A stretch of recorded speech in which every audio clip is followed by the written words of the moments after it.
How you doing? This is Nick Dompierre with DC Shoes. Here to talk about my new ND1 Pro model. It's going to be released in fall 2010. Okay, so the first thing I'd like to talk about is the sole.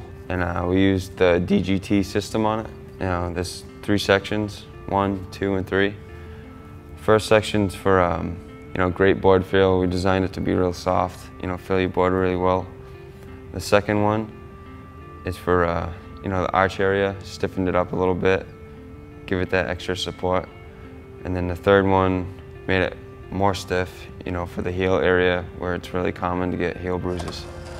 Yeah, so we also use this impact gel, in the front and also in the rear, so it's great for jumping down stuff and, it doesn't beat your feet up. And right here shows how the impact gel sits in the rear and then in the front.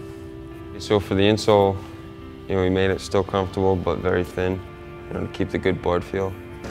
And we also added, extra padding on the heel to go along with the impact gel, just to stay away from the heel bruises.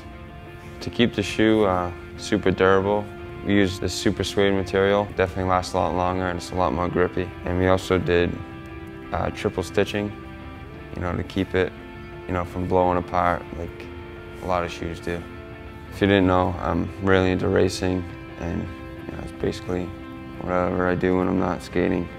We added the checkered flags on the front and also in the back. Also, we got the blue eyelets and the blue DC logo, to go along with the color of my car and the color of the nitrous bottles that I use. This is the same wheel as it's on the front of my car. It's a World Lumistar racing wheel.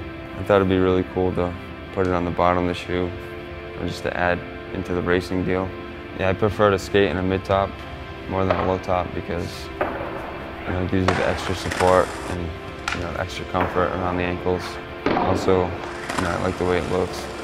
So that pretty much wraps up my ND1 mid-top, which will be out in fall 2010. And then also in 2011 spring, I'll let my low-top come out. So yeah, look out for it, and I hope you guys like it.